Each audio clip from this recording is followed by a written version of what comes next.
नमस्कार, हम हैं राकेश कुमार अरुआ सबन देख रहल बानी फाइनल पोस्ट न्यूज़ बिहार के भोजपुरिया बुलेटिन।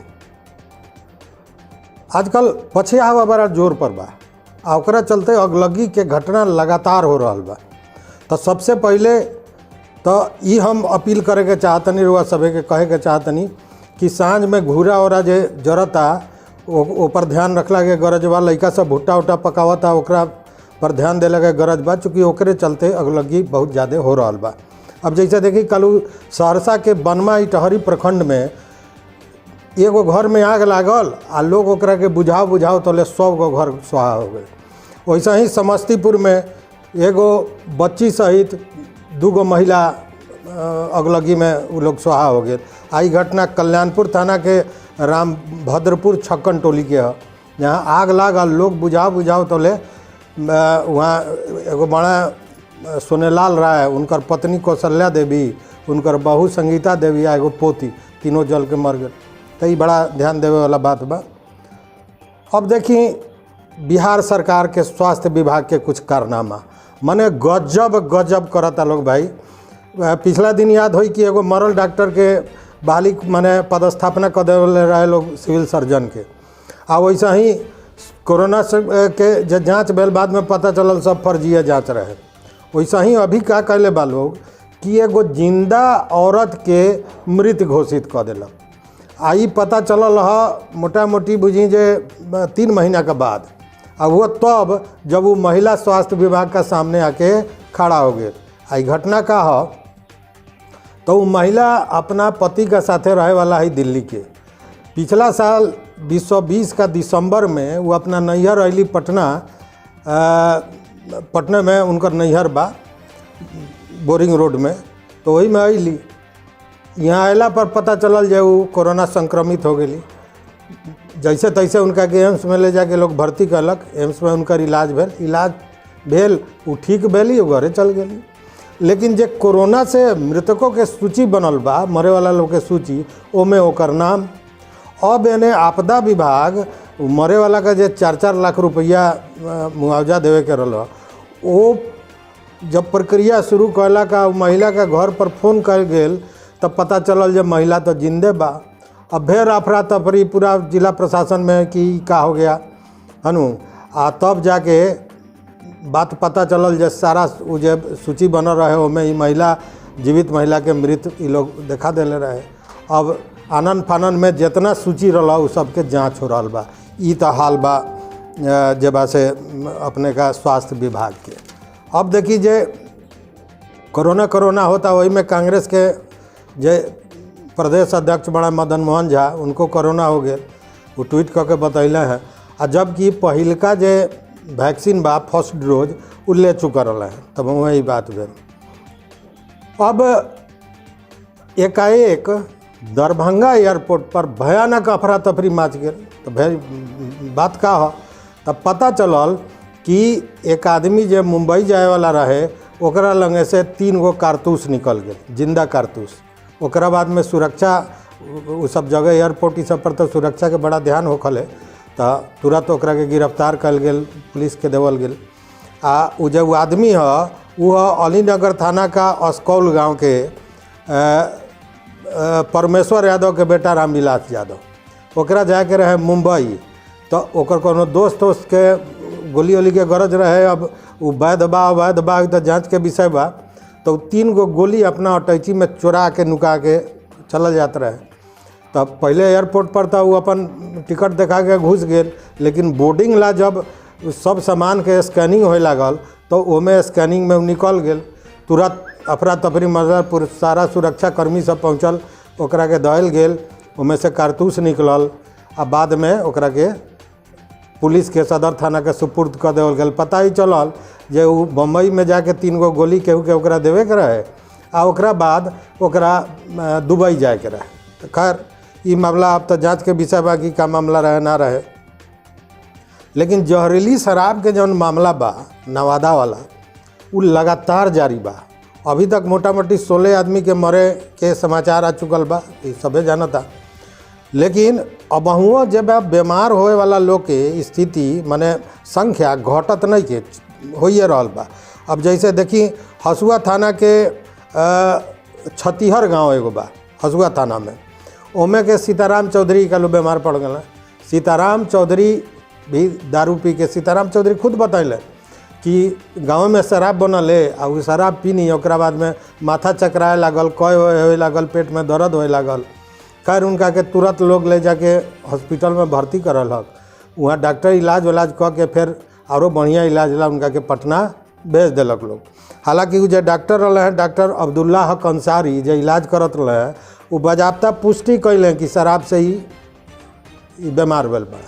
ओकरा CS भी अल वो जाँच कैले तो कहे के मतलब कि एकदम पुष्टि बा कि वो शराब से उनकर तबीयत खराब भेल। मरत रहे जियत रहे वो तो भगवान जानस, लेकिन यह स्थिति बनल बा। हालांकि प्रशासन ये बात के लगातार छिपावे के कोशिश कर रहा बा, लेकिन ये सब जे डॉक्टर के जे प्रिस्क्रिप्शन आ गेल, जे डॉक्टर के क्लियर कट बात आ गेल कि शराब से भेल बा। अब देखी जे पंचायत चुनाव आवे वाला बा, यह अप्रैल मई में होए वाला रहा, लेकिन अभी तक मामला कुछ सामने आयल ना, कोनो तिथि होती चाहे अधिघोषणा ना भेल।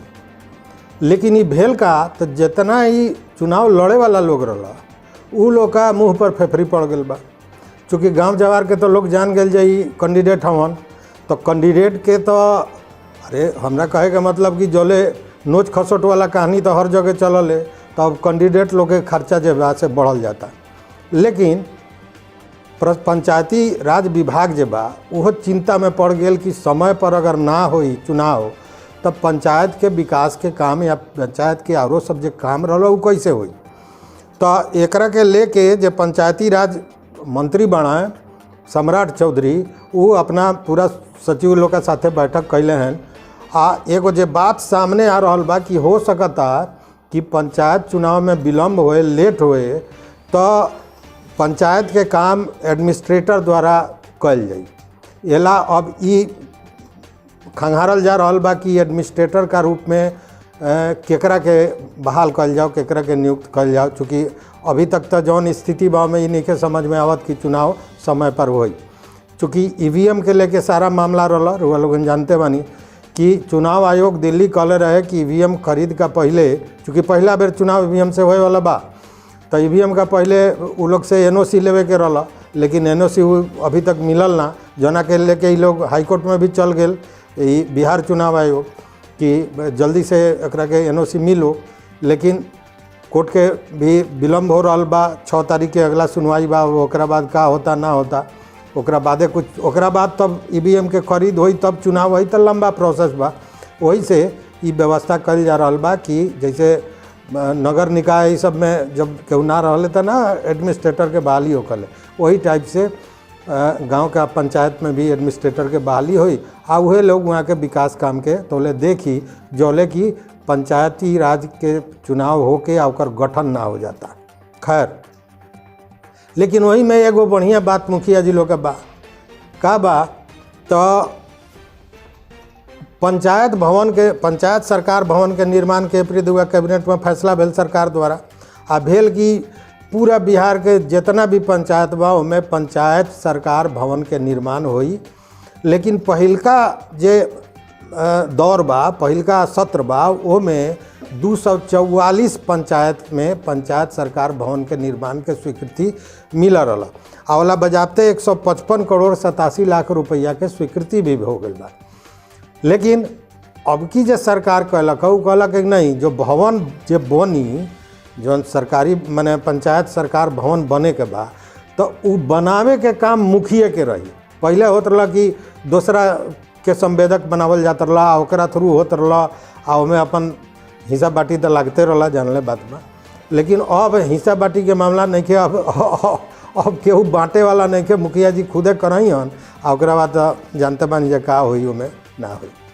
तो एला जब से 2021-22 ला 155 करोड़ 87 लाख आ 22-23 वित्तीय वर्ष ला भी 155 करोड़ 87 लाख रुपया के स्वीकृति हो गया। मतलब कि कुल 311 करोड़ 75 लाख रुपया के मंजूरी एला भेल बा। आ ई जब भवन बा वो बनाए मुखिया जी लोग। अब एगो अच्छा खबर आरो बा। अच्छा खबर शिक्षक लोग बा, टीचर लोग, नियोजित शिक्षक लोग ला बहुत अच्छा खबर बा। रोए याद हो पिछला बेर लोग 74 दिन के लंबा हड़ताल कर ले रहे, आ वो हड़ताल का बाद में जाके सरकार से ही लोग के वार्ता भेल, आ सरकार का वार्ता का बाद सरकार जब से एगो घोषणा कैलक कि 1 अप्रैल 2021 से इ लोग के जो सैलरी बा में 15% माने 15% के इजाफा करके इ लोग के सैलरी दियाई। तो अब वो काम में जे बा से शिक्षा विभाग लाग गेल बा। पिछला बेर जे विधानसभा के सत्र चलत रहा उसमें शिक्षा मंत्री जमाना विजय चौधरी वो कहले रहस कि 1 अप्रैल से उनका भुगतान हुई। तो एकरा के लेके जे बा से नियोजित शिक्षक के जे 15% के भुगतान बढ़ावे के बा, एला सभे जिला का जे डीईओ लोग बा, जिला शिक्षा पदाधिकारी, इ लोग से मांगल गेल ह कि 10 तारीख तक इ लोग का दे देवे के बा कि वो लोग का जिला में कितना शिक्षक बा आ कितना लाइब्रेरियन बा, पुस्तकालय अध्यक्ष जो होखले ओकरो मिले वाला बा, लाइब्रेरियन बा, ओकर सूची मांगल गेल है आ ब्यौरा मांगल गेल है कि केकरा कितना जब बा से सैलरी मिलल है, वही आधार पर उन लोग का सैलरी मिली। हालांकि इस सैलरी देवेला बाजाप्ता एगो नया जब से प्रोग्रामिंग भेल बा कंप्यूटर में, जो सॉफ्टवेयर बा ओकरे आधार पर इ लोग का सैलरी मिली। आ एगो अंदाज कल जाता कि इ लोग का मोटा मोटी 3 से 4 हज़ार रुपया पर मंथ जब से इ लोग का बढ़ोतरी हो रहा बा। तो एगो ई सुखद समाचार बा शिक्षक लोग ला। तो अब आज इतने और अगर चैनल पर नया हो गई तो निश्चित रूप से चैनल के जब से सब्सक्राइब कर ली, आ जे बटन होखल है एगो घंटी वाला वो जरूर बजा देम, ऐसे कि तब हमनी के जे भी नया नया प्रोग्राम बा सब रउआ लगे जात रही।